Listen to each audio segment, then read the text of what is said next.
শৈল্পিক ফুটবলে বরাবরই সবার সেরা আর্জেন্টিনা। তিনবারের বিশ্ব চ্যাম্পিয়নরা সব সময় নিজেদের খেলা দিয়ে দর্শকদের আনন্দ দিতে চাইলেও তাদের প্রতিপক্ষ দলের ভাবনা যেন ভিন্ন। বিশেষ করে চিলির কথা বলতেই হয় আলাদা করে। যতবারই আর্জেন্টিনার বিপক্ষে খেলেছে প্রতিবারই বাজে ফুটবল উপহার দিয়েছে দলটি। বিশেষ করে মেসিকে আঘাত করেছে বারবার।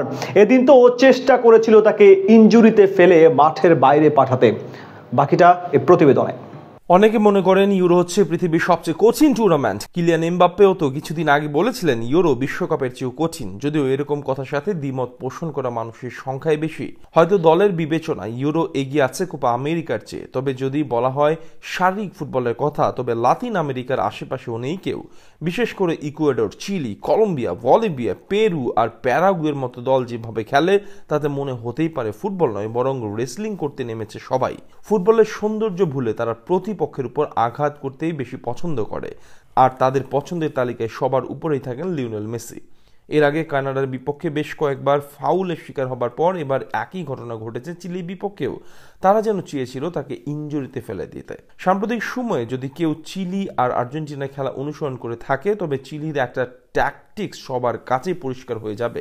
দুটি রুলস মেনে মাঠে নামে তারা। এক, অতিরিক্ত রক্ষণাত্মক এবং মেসিকে নোংরা ফাউল করা।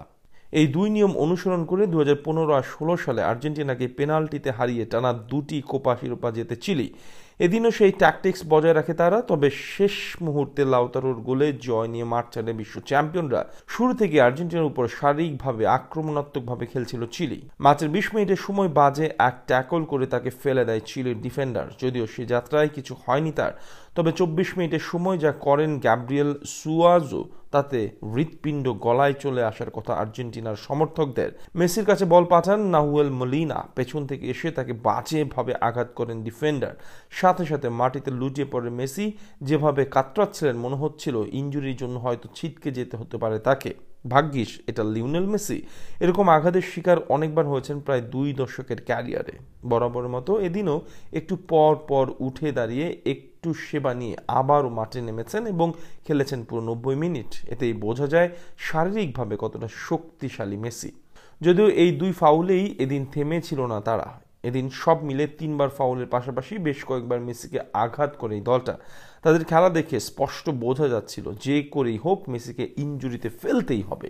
তবেই যেন শেষ হবে তাদের আরাধ্য কাজ। কারণ তারা তো আর জয়ের উদ্দেশ্যে মাঠে নামেনি। তাদের উদ্দেশ্য ছিল মূলত মেসিকে ইনজুরিতে ফেলা। সেই উদ্দেশ্যে সফল ছিল চিলি। এরকম খেলা আসলে একজনের ক্যারিয়ারে কতটা প্রভাব ফেলে সেটা নেইমারকে দেখলেই উপলব্ধি করা সম্ভব। হয়তো অবিশ্বাস্য এক শারীরিক গঠন পেয়েছেন বলে এসব বাজে আঘাত এড়িয়ে যেতে পারছেন মেসি।